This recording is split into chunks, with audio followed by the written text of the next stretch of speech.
Hey guys, it's Mike. So this channel is going to be focusing on a number of different things that I personally feel very strongly about, that I'm passionate about. I am a human rights and atrocities prevention advocate. Expect to see things about genocide and mass atrocities prevention, violent conflict prevention, U.S. foreign policy, to some degree U.S. domestic policy. So I wanted to, start by talking a little bit about atrocities prevention and where we've come from and where we are today, and why today we continuously fail to prevent mass atrocities from happening. If you look at the arc of the atrocities prevention community, and you look to post 1994 Rwanda, the Rwandan genocide, where nearly 1 million people were killed. After Rwanda, there was kind of this wake-up call. The U.S. government kept saying that, acts of genocide have happened. They refused to say the word genocide, that genocide was occurring for fear of engagement that they would have to take place. The peacekeeping mission that was there quickly pulled out. There was a lot of failures during the Rwandan genocide. But immediately after, you had a lot of U.S. government representatives, members of Congress, folks from the administration that really were just saying that if they just heard more from their constituents, if they just heard from the American public that they cared about what was happening in Rwanda, they would have done more, that they would have been forced to do more. And for many of us in the atrocities prevention community, especially during the Darfur genocide, which was about 10 years after Rwanda, people looked back to Rwanda and said, look, we didn't do anything in Rwanda. It's happening now in Darfur. We need to do something. And you had a number of people that said all we needed to do was raise awareness, get members of Congress, get the administration to be aware of what was happening, and something would be done. And so, we did that, right? We had call-in days, we had letter writing campaigns, we had huge rallies at the National Mall in Washington, D.C. and in New York, and rallies across the country.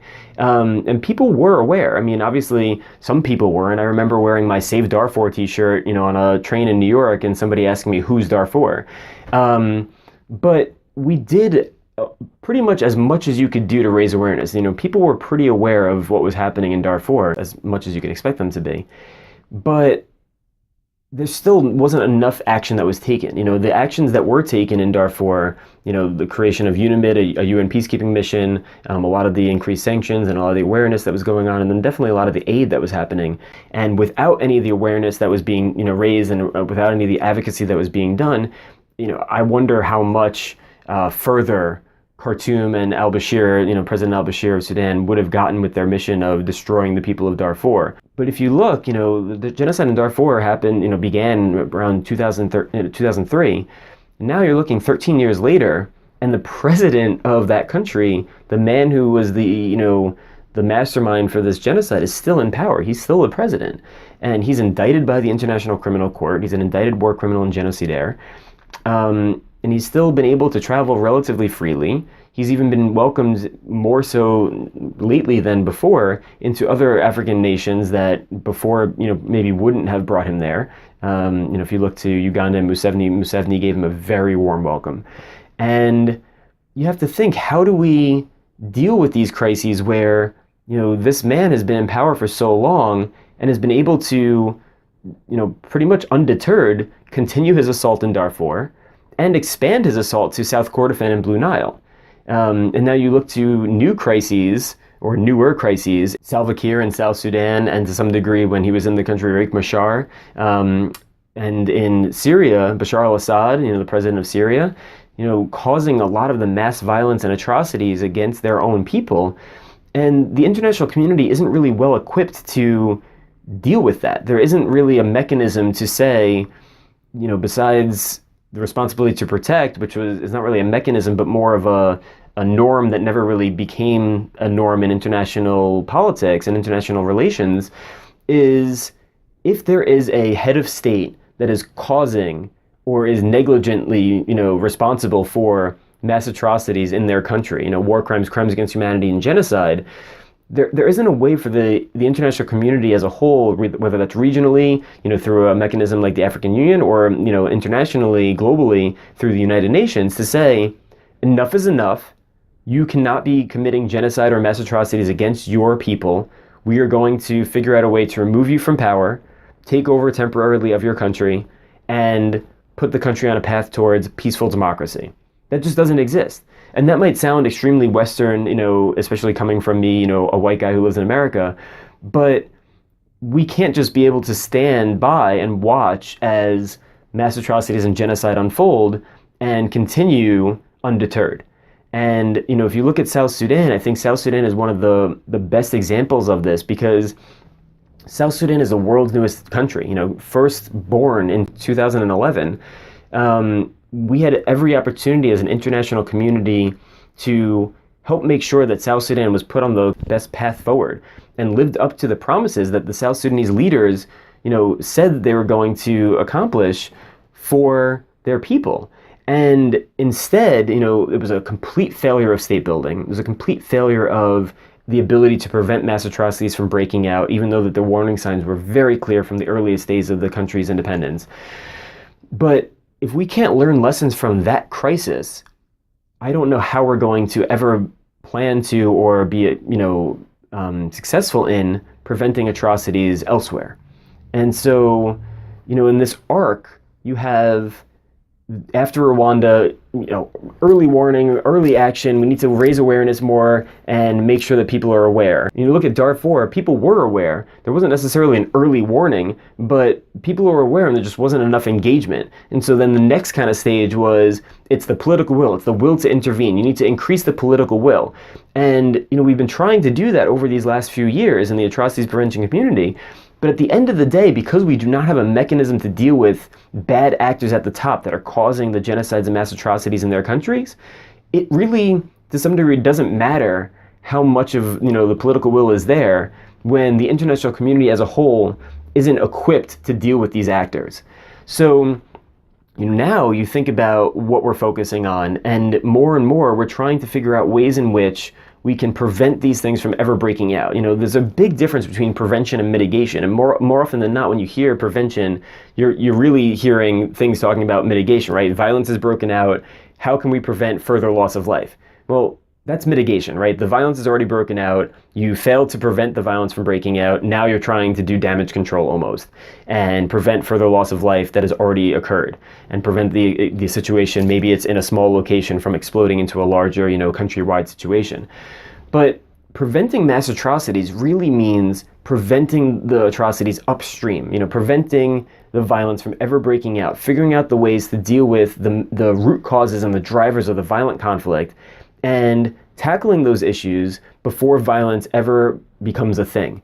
And in order to do that, we need to be investing much more heavily in our diplomatic and development initiatives and working to ensure that we are building resilience in conflict-affected and conflict-prone countries. We are working with communities to ensure that there is reconciliation and rehabilitation if there was violence before in post-conflict nations, and working with communities to create these kind of early warning networks so that as things start to brew, if there's hate speech, if there's dangerous speech, if there's small-scale violence, they could be addressing these things as soon as they happen, not waiting until it kind of bubbles up, and then explodes.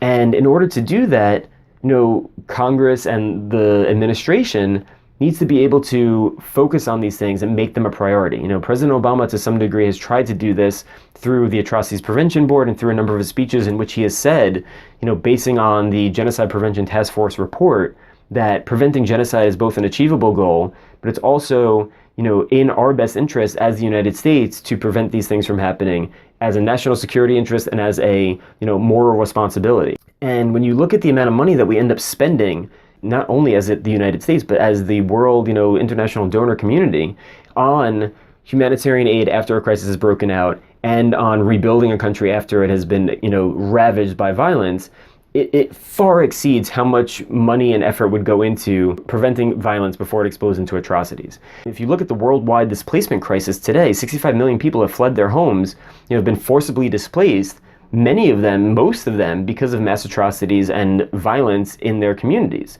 And so if we want to address the refugee crisis, we need to address the root causes. And if we're able to do that, and if we're able to come together and deal with the bad actors that exist today, deal with the people who are, wholesale slaughtering their own people, these leaders in countries where, war crimes, crimes against humanity, and genocide have become commonplace, and actually bring these people to justice, That's one piece of the puzzle. The other piece, though, is working far ahead of mass atrocities, working in places where you know that there can be conflict. You know that because of an election situation or because of inequitable wealth sharing or whatever it is, that there could be drivers of mass violence, that you start to work on those issues earlier on, and you cannot wait until the mass atrocities first are perpetrated. It's too late by then. If you think about a snowball at the top of the hill rolling down the hill, it's a lot easier to stop it the closer you are to the top. Once you get to the bottom, inertia takes over and it's almost impossible to stop. And mass atrocities and genocide are kind of like that. Unfortunately, once the violence gets going, we don't really have the ability to fully stop it. Secretary General Ban Ki-moon just recently said that United Nations peacekeepers are not equipped to stop or to prevent mass atrocities. And that kind of says it all, because right now UN peacekeepers are sometimes our last line of defense in a lot of these mass atrocity situations. So if we know that our main tool that we have for stopping the violence on the ground isn't effective, then we need to be thinking about how do we prevent these things from ever happening. And if we prevent them, we're not only preventing loss of life, but we're preventing the mass destruction of a community. We're preventing the complete destruction of the social fabric of that community. We're preventing the destruction of property and infrastructure, and we're preventing the need for the international community to spend so much money on humanitarian aid. So I guess at the end of the day, the main message is that if we ever want to be successful in preventing violence and mass atrocities, we need to start working on community building, community security, addressing the root causes and drivers of violence and mass atrocities, and really looking to build a global community that is unwilling to accept mass atrocities in any shape, in any form. And if we can do this, we can fundamentally change how we approach mass atrocities prevention.